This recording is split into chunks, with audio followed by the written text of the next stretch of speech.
말씀 창세기 12장 17절에서 20절 말씀입니다. 여호와께서 아브라함의 아내 사레의 영고로 바로와 그 집에 큰 재앙을 내리신지라. 바로가 아브라함을 불러서 이르되 네가 어찌하여 나를 이렇게 대접하였느냐? 네가 어찌하여 그를 네 아내라고 내게 고하지 아니하였느냐? 네가 어찌 그를 누이라 하여 나로 그를 취하여 아내를 삼게 하였느냐? 네 아내가 여기 있으니 이제 데려가라 하고 바로가 그 사람들에게 그의 일을 명하매 그들이 그 아내와 그 모든 소유를 보내었더라. 아멘. 어디서 많이 본 장면이라고 생각됩니다. 혹시 어디서 봤습니까? 창세기 3장에서 봤죠. 선악과를 따먹은 아담과 여자에게 찾아오신 여호와께서 질문을 하셨을 때 핑계를 대죠. 여호와 하나님께서 저에게 주신 여자가 저 뱀이 그렇게 했다라는 핑계를 대듯이 이 바로가 지금 그런 모습을 보이고 있습니다. 여호와께서 사레의 영고로 바로와 그 집에 큰 재앙을 내리셨습니다. 출애굽을 연상케 하는데 그것은 출애굽기에 가서 보도록 하고요. 여기에서 정말 이상하게 생각되어지는 부분이 나옵니다. 여러분은 이 본문을 읽으면서 이상하다는 생각이 들지 않습니까?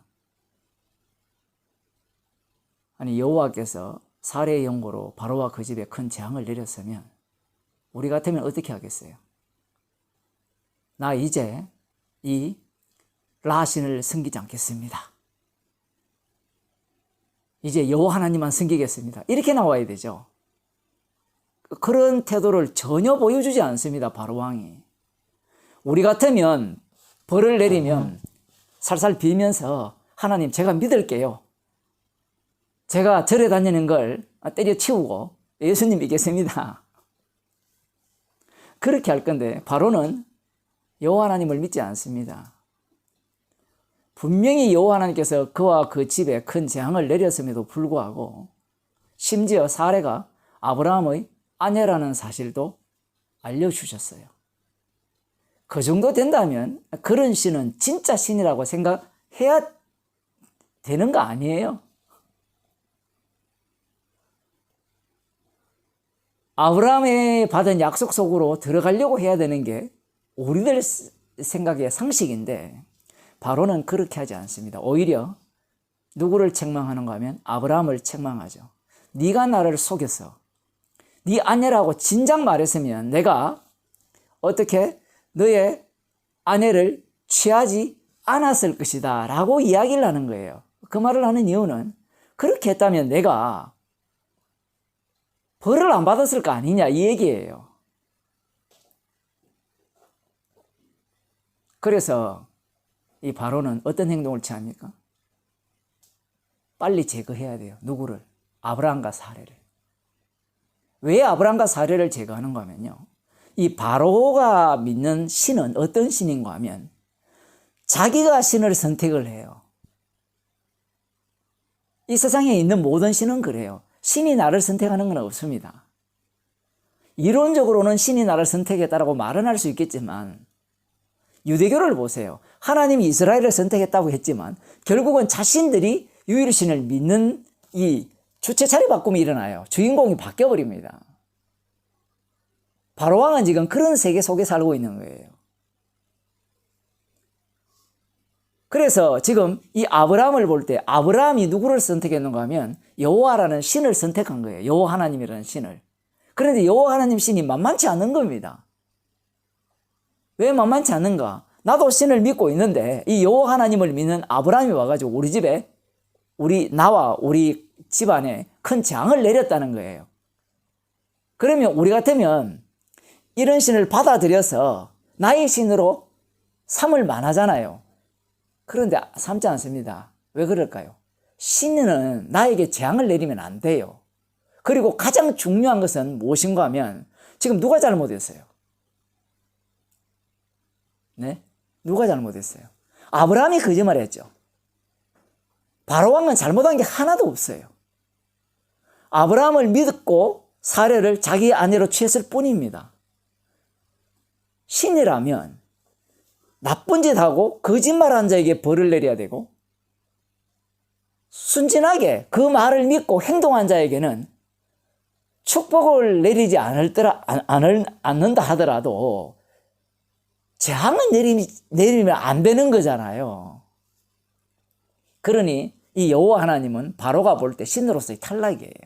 이런 신은 내가 믿으나 마나한 신이에요. 내가 만일에 열심히 기도했는데 하나님이 기도에 대한 응답은커녕 그 기도와 정반대로 이루어지는 일들이 일어난다면 그런 하나님 믿겠습니까, 사람들이? 안 믿어요. 그리고 하나님이라고 했을 때, 예수님이라고 했을 때 예수님은 적어도 어떤 분이어야 되는가 하면 합리적이어야 돼요. 적어도 공의로워야 되는 거예요. 거짓말한 자에게는 벌을 내리고 거짓말을 당한 자는 축복을 안 내릴지언정 벌은 내리면 안 된다는 겁니다. 그게 사람들이 갖고 있는 생각이에요. 지금 바로왕이 지금 그런 생각을 갖고 있는 거예요. 그래서 이 신이라는 것은 자기의 기속물이니까 내가 선택했으니까 이 아브라함을 빨리 자기의 영역에서 쫓아내는 것이 최선인 겁니다. 정말 희한하죠.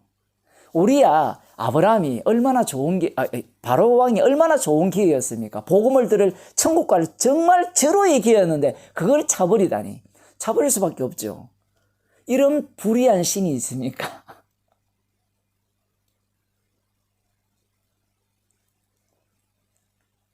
이런 불의한 신은 믿을 수가 없는 거예요. 내가 말이에요. 내가 절간에 다니다가 예수를 믿고자 해서 교회로 갑니다. 교회로 갔을 때 갑자기 어떤 일이 일어나는가 하면 내 몸이 아파요. 집안이 우환이 많이 생겨요. 그렇게 하면 사람들이 교회 갈까요? 교회 안 갑니다. 제가 아는 어떤 분이 있어요. 아주 가까운, 우리 딸이랑 아주 가까운 분이 있는데 그분 교회를 가보니까 온몸이 아파요. 그럼 교회 안 간다는 겁니다. 야야, 너희들이나 많이 가라. 나 교회 가니까 온몸이 아프고. 그런 이야기 정말 많거든요. 이 바로왕이 지금 그 생각을 갖고 있는 거예요. 이게 왜 중요한가 하면요. 그러면 그분은 교회를 안 가는데 다른 사람은 왜 교회를 가느냐 했을 때는 그 예수가, 그 하나님이 자기와 소통이 되고 이해가 된다는 겁니다. 서로가 바로왕과 같은 불의한 신이 아니라 불의한 재판관이 아니죠. 예수님이 공평한 재판관이에요. 내가 기도하고 헌신하고 봉사하면 주님은 거기에 대한 충분한 대가를 주실 것이라고 믿고 그렇게 받으면서 살고 있잖아요. 사실은 악마가 주는 겁니다. 다. 바로왕은 지금 제대로 여호와 하나님을 만난 거예요. 그런데 여기에서 우리가 생각해야 되는 게 아브라함이에요. 지금 아브라함이 어떤 태도를 취했는가 하면 아브라함이 하나님의 말씀이 어떤 말씀이었는가 하면 내가 지시할 땅으로 가라 했죠. 그러면 그 말씀대로 지시할 땅에 가서 살아야 되죠. 그런데 그곳에 살다가 자기가 장막을 쳐서 머물 곳이 안 되고 기근이 드니까 어디로 갑니까? 살기 위해서. 애굽으로 내려갔죠. 그러면 아브라함이 말씀을 버렸잖아요. 약속을 버렸잖아요. 버렸다면 아브라함에게 저주가 내려져야 되잖아요.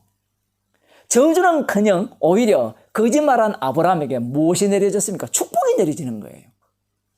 하란에서 온갖 소유물을 다 끌고 온 것을 몽땅 가나안 땅에서 약속의 땅에서 다 잃어버리고 거짓말을 해서 취한 노비, 낙타, 소, 양, 이 모든 소유물을 이제 아브라함이 갖게 되는 거예요. 이게 말이 됩니까? 둘 다 이 바로왕도 문제였지만 아브라함도 문제였죠.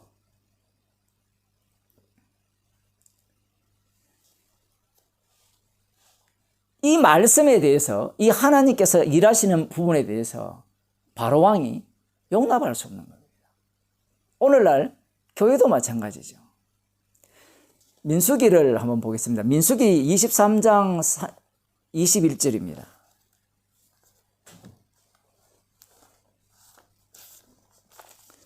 23장 21절에 보면 이 발람이 노래를 부르는데 이 발락이라는 이 모압 왕입니까? 이 왕이 저주해달라고 하니까 이런 이야기를 해요. 21절에 보면 여호와는 야곱의 허물을 보지 아니하시며 이스라엘의 패역을 보지 아니하시는도다. 여호와 그의 하나님이 그와 함께 계시니 왕을 부르는 소리가 그 중에 있도다. 왕이 있는데 여호와 하나님이에요. 그런데 그 왕의 특징이 무엇인가 하면 불의를 허물을 보지 아니하시고 패역을 보지 않는다는 거예요. 만일에 대통령이 불의를 행한다. 가만 놔두겠습니까?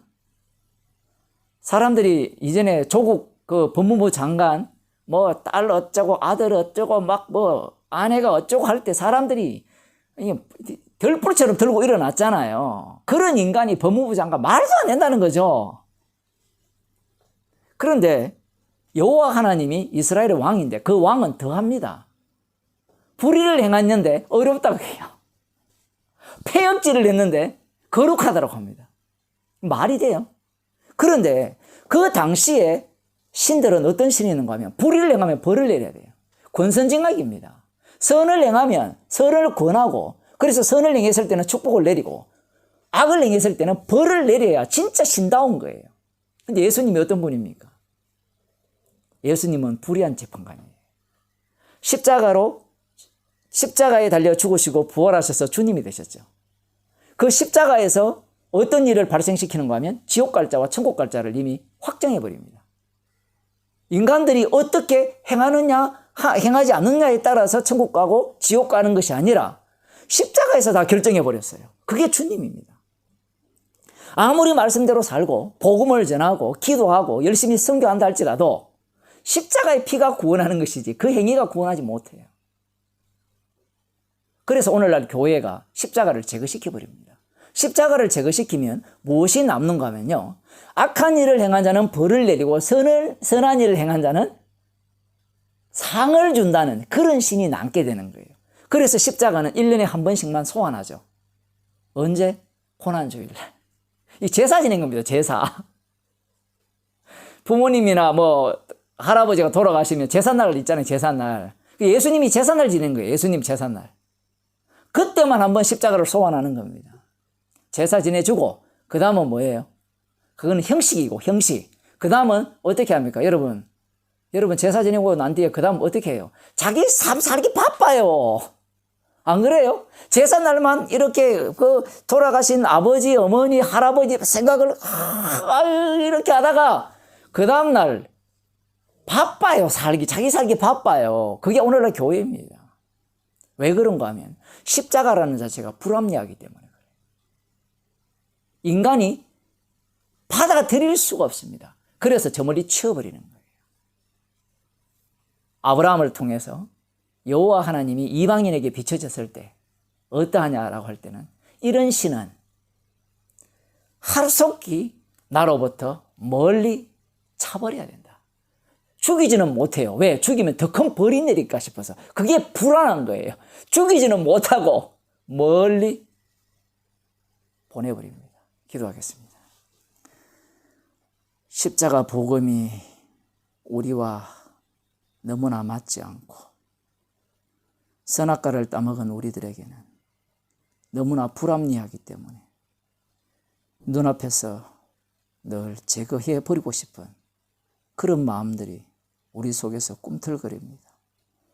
저희들이 주께서 불쌍히 여기시사 허물을 보지 아니하시고 패역을 보지 아니하시는 우리의 왕이신 십자가이신 그 주님만을 저희들이 의지하며 십자가의 피 공로만을 자랑하며 불의한 재판관의 백성답게 불의한 청지기로 이 땅에서 십자가의 증인으로 살게 하옵소서. 예수님 이름으로 기도드리옵나이다. 아멘.